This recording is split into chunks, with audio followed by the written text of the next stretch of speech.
Don't base your decisions on the advice of those who won't have to deal with the results. With this beautiful thought, I welcome you here once again in my third video lecture on pronouns in my YouTube channel. Today, you will learn about relative and interrogative pronoun. So, here it is. The first thing, relative pronoun. What is a relative pronoun? A relative pronoun is a pronoun that refers or relates to some noun going before, which is called its antecedent.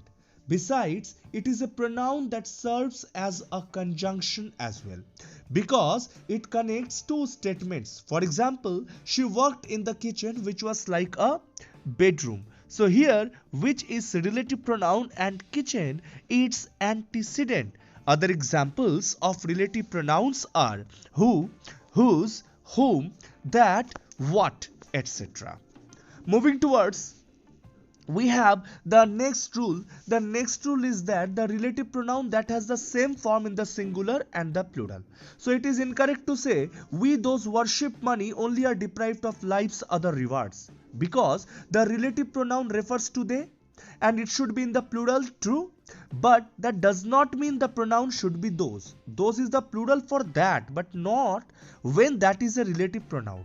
Okay, try to read the rule carefully. So what would be the correct sentence? The correct sentence would be we that worship money only are deprived of life's other rewards. Well, we have our next rule, that is that may be used as an adverbial accusative meaning on which, in which, or at which. That is very important to learn. Okay, so it is incorrect to say I remember the day which he came. Understand it thus. What is being associated here with my remembering the day? That is what happened, right? So the answer is he came on that day. So on converting this, the sentence should be I remember the day which he came on. Now, if we want to combine on which into a single word, that may be used. So the alternative answer is I remember the day that he came. That is 100% appropriate sentence. Okay.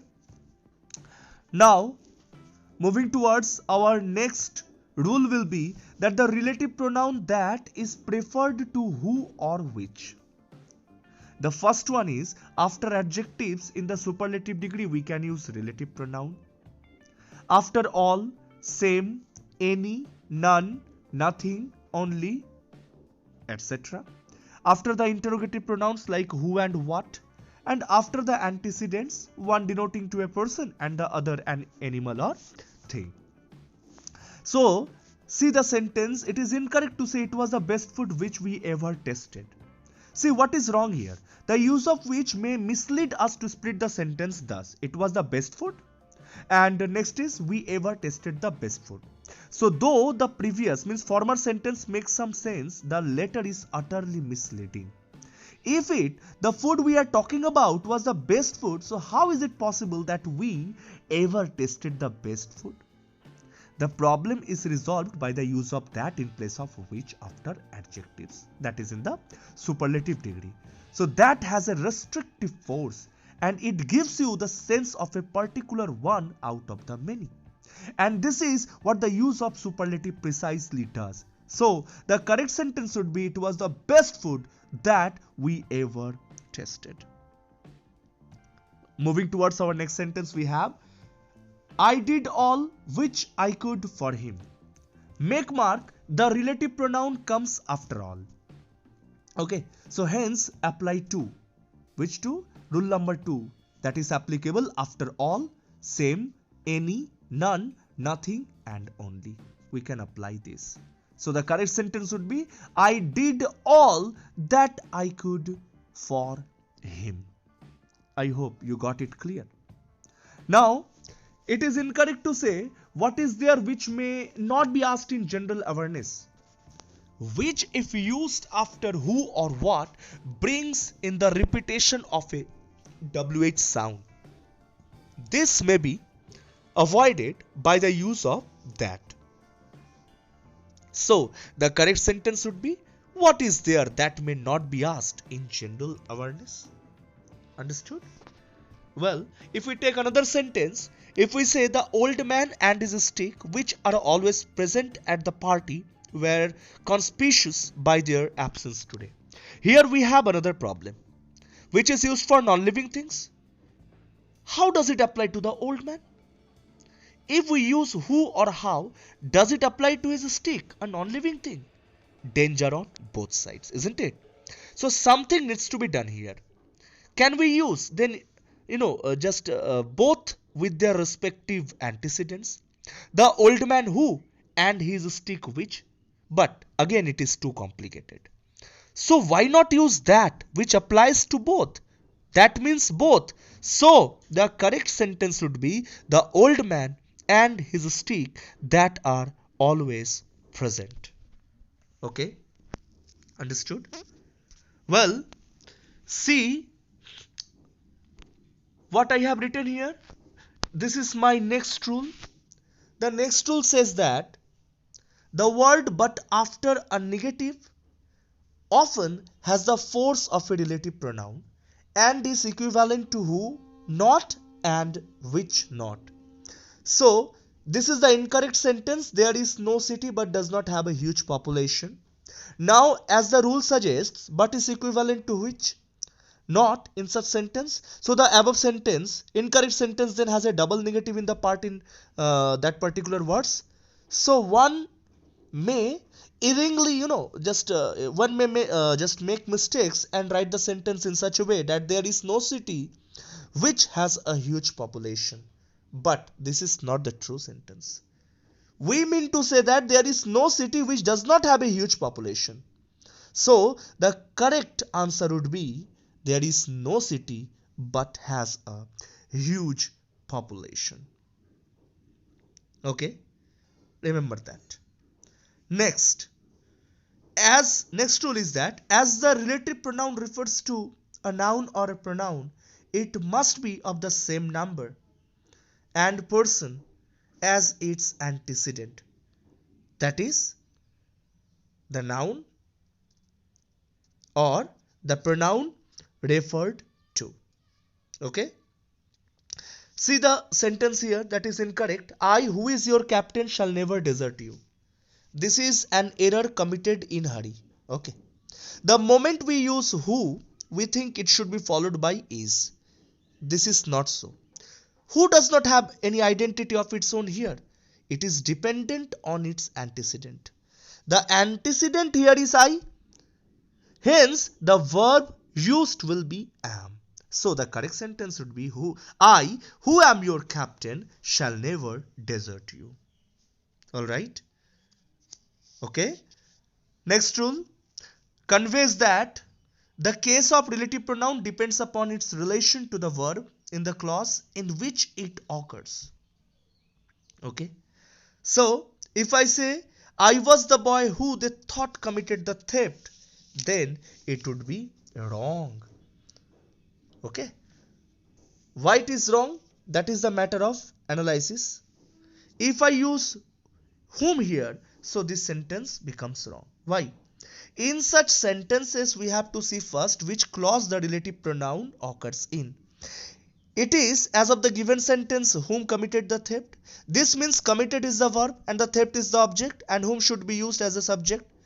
So, whom should therefore take its nominative form who instead of the objective form whom. So, the correct sentence would be, I was the boy who they thought committed the theft. Okay?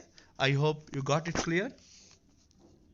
Well, what is our next rule? Our next rule is that if a relative pronoun is used in both subjective and objective cases, we cannot put one person in place of two. Okay? See, I have an uncle who you can write in this way. I have an uncle who I love and is a management guru. Now there are two clauses telling about the uncle. Split the sentence and then the things become very clear at once. I have an uncle. Okay, I love him. So here him is the objective and he is a management guru. So here he is a subjective case. So in the given sentence we have used who subjective or nominative as applying to both. So we should take into account both the cases. So the correct sentence would be, I have an uncle whom I love and who is a management guru. Okay. I hope you got it clear. Now we have the next very important rule. The relative pronoun is sometimes wrongly omitted when it is the subject of a clause. See the sentence very well. Okay. He has a resilience would see him through anything. Where is the subject of the clause whose predicate is would see him through anything? Is it resilience? If so, where is the object of has in, means the main clause? You cannot have the same word functioning in both the clauses. It is true that resilience is the subject of the latter clause, but the word has to come again, and this can be best done by the insertion of a relative pronoun that. So the correct sentence would be, he has a resilience that would see him through anything. Okay, so since we have seen the case of how a relative pronoun is wrongly omitted, it would be in place to see how a pronoun, any pronoun, is wrongly inserted. So one incorrect sentence is that, see, Dennis Lilly being one of the best pacers, he is the man we should rope in to groom our pace bowlers. Why use he in the above sentence? The insertion of the word leads to a repetition of the subject of the word Dennis Lilly. That is already there. He also refers to Dennis Lilly. So what are two Dennis Lillys doing here? This above error has been made because of the distance between the subject and the verb. You can see. By the time the writer reaches verb is, he forgets about the subject Dennis Lilly. But we as a students of grammar cannot afford losing this memory thus. So the correct sentence would be, Dennis Lilly being one of the best pacers is the man we should rope in to groom our pace bowlers. Okay, that is very important to understand. See, what is our next rule? Our next rule is there, when the antecedent is the same, the consequence should be as or that. Okay, and when the antecedent is such, the consequence should be as. Now basically you made a question, sir, what is consequent? It is just the opposite of antecedent. Okay, it means that which comes after. Antecedent means which comes before, and consequent means which comes after. So the relative pronoun itself becomes the consequent, while the noun or pronoun it refers to is the antecedent. So it is incorrect to say the book was such that he could read. So if we apply the rule above, the sentence would be, the book was such as he could read. I have already told. When the antecedent is the same, the consequence should be as or that. Okay. But when the antecedent is such, the consequence should be always as. What is used here you can see. Okay. Well, now some more rules. Next one is that pronoun of a uh, third person. One example is here. Try to understand. Pronoun of the third person plural should not be used as antecedents to which and that. What is the meaning? Try to understand. Okay. See, it is incorrect sentence. They who are students of the school need not buy tickets. What we have to do? We have to use those instead of they. Those who are students of the school need not buy tickets. What is the rule? Pronoun of the third person plural should not be used as antecedent to who and that. Okay, they cannot be used as a antecedent of this relative pronoun. What are the relative pronouns? Who or what, etc. Just before that you cannot use plural, pronoun of third person and plural number. What we have to use? We have to use those over there. That is very important. Okay. So basically what we have come to know. First thing, who refers to a person, the verb subject. Whom refers to a person as a verb object. which refers to an animal or thing, what refers to a non-living thing, that refers to a person, animal, or thing. Some examples are just written here. You can go through them properly. The woman who came to the door left flowers for you. I am not sure whom this ticket or book belongs to. Interpretative dance, which I find a bit disconcerting, is all the rage. Is this what you were talking about? She finally visited the coffee shop that had such great reviews. Okay, this is very important. So now I will play one video. So just please watch this video properly and try to grasp or explore your knowledge regarding this relative This lesson pronoun. is about the relative pronouns. Take a look at these sentences. The woman who was shouting was angry. My garden, which is small, looks spacious. The car that drove right past me was red. The girl whose brother is in my class is nice. The man whom I sent a letter will help me. What she told me isn't true. All the underlined words are what we call relative pronouns. In this lesson, I'm going to show you how and when to use who, how and when to use which, when and how to use that, when and how to use whose, when and how to use whom, and when and how to use what. The relative pronoun can refer to a noun. For example, I know the artist who made this painting, and here who is a relative pronoun and the artist obviously is a noun. A pronoun? She can tell me nothing that will change my mind. That is the relative pronoun. Nothing is the pronoun. A subclause? He told us we could go home, which came as a surprise. Which here is the relative pronoun, and we could go home is a subclause. And a main clause. I filled my exams, which I had not expected. Which here is the relative pronoun, and I filled my exams is the main cause. Remember, a subclause is a clause that cannot stand on its own. The word or words a relative pronoun refers to is called the antecedent. For example, there was a man who was quite clever. The man here is the antecedent. She told us to leave, which was a shock. To leave here is called the antecedent. The part of the sentence that contains the relative pronoun is also called a relative clause. There was a man who was quite clever. Who was quite clever here is the relative clause. She told us to leave, which was a shock. Which was a shock here is the relative clause. Now let's take a look at our first relative pronoun, who. We use who when the antecedent is a person. For example, her cousin, who is 5, is learning to speak English. Cousin here obviously is a person, so we use who. My neighbours, who are old, complain a lot.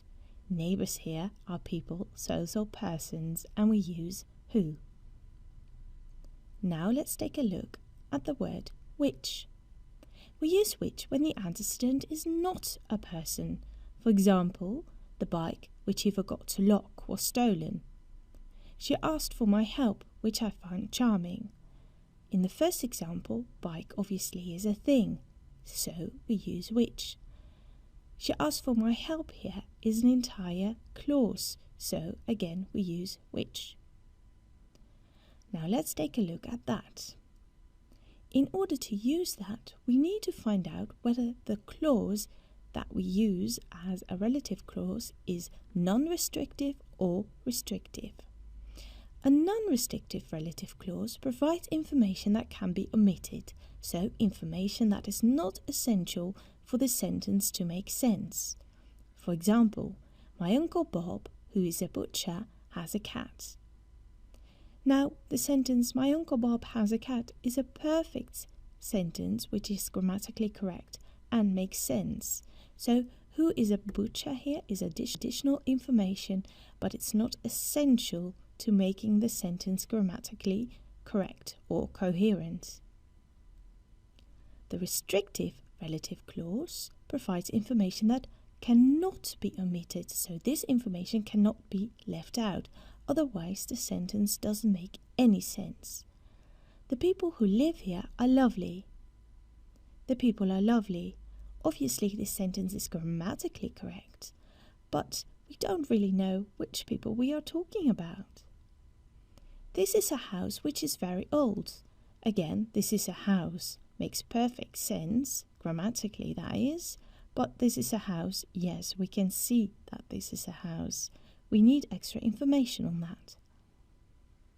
In a restrictive relative clause, who and which can be replaced by that. The people who live here are lovely. The people that live here are lovely. This is a house which is very old. This is a house that is very old. In a non-restrictive relative clause, who and which can't be replaced by that. My Uncle Bob, that is a butcher, has a cat, is grammatically incorrect. Sometimes we can omit the relative pronoun. When the relative pronoun is not the subject of the restrictive relative clause, we can leave it out. The boys who you saw are my nephews. Here, the subject of the relative clause, so who you saw, is you and not who. The boys that you saw are my nephews. Again, you is the subject of the relative clause, so we could also say the boys you saw are my nephews. So here we can leave the relative pronoun out because it's not the subject of the restrictive relative clause. We can also use whose. We use whose as a possessive form of who. The man whose bike was green laughed at me. Here we say that the bike belonged to a certain person, the man, so we use whose. Now sometimes we can also use whom, but it's quite informal. And we can only use it in restrictive clauses only. The doctor whom I told you about is friendly. The final relative pronoun is what. We use what when there is no antecedent. For example, what you saw is unique. When she sees what you have made, she'll be speechless. We don't know what exactly what is. What strikes me is that he didn't apologize. Well, students, now this chapter is about interrogative pronouns. Okay, try to understand the chapter properly. See interrogative pronouns. What are interrogative pronouns? The pronouns used for asking any questions are called interrogative pronouns. Okay, so what is the basic rule? The basic rule is that which implies selection. That is, it implies a question concerning a limited number. It is used for both persons and things. Example, if I say what of the pictures do you like best, so when the object is not known, we say what do you like best. But in the given sentence, however, we know that the object is one of the pictures. So what we do not know is which one. So use which instead of what. So the answer would be which. So how to write the same sentence? Which of the pictures do you like most? Okay. So there are various examples of interrogative pronouns like who, whom, what, which, etc. Who won the football match? Whom shall we ask when we get there? Whose did they take? Okay, and which is greater? So these are the examples of interrogative pronoun. Okay, now we will come to know about this who and whom. Okay, these are used for persons like who won the game yesterday, to whom did you give the book, etc. If we use whose, so that is also for persons to show possession. Whose car was parked there just now? Whose mother works as a nurse in the hospital? If we use what, so that is very appropriate for animals or things like what animal has horns or what is the color of her hair, etc. And which used for persons, animals and things like which boy, took my book just now, or which cat stole the fish from the basket, okay, which is the biggest building in this area. So these are the compositions, okay, these are the appropriate usage of who, whom, whose, what, and which. Clear? So our next learning will be regarding some examples of interrogative pronouns, okay.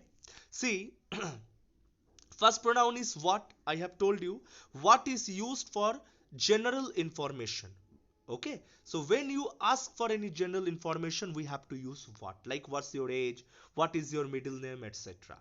Which, when you have a limited choice, then we have to use which. I told you earlier when I commence the chapter here. Okay, we have, just ground coffee and instant coffee. So which would you like? So limited choice is there. You have to choose either coffee, which coffee, ground coffee, or else the instant coffee, and that is why which is appropriate here. Who, when asking about a person and name, like who directed the movie Terminator, was it James Cameron? Okay, so here see who, so who is going to be particularized. Clear? Whose means when you inquire of about possession or owner. Whose is this bag? Is it yours or somebody else's? So with the help of whose, if I use this sort of relative pronouns in a sentence, these are used to ask or raise questions because we inquire of something, we want some answers from the other side. Whom, when we use whom, it means it is used when asking about a person or name, like whom did you ask? So what is the intention? The intention is to know about the person or about the particular name. Clear? Okay, so this is the chapter, and I hope you understood the chapter very well. Okay, so this is the end of the chapter. So I think I could deal with the chapter well with you. Do subscribe and share it. Thank you so much. Bye bye.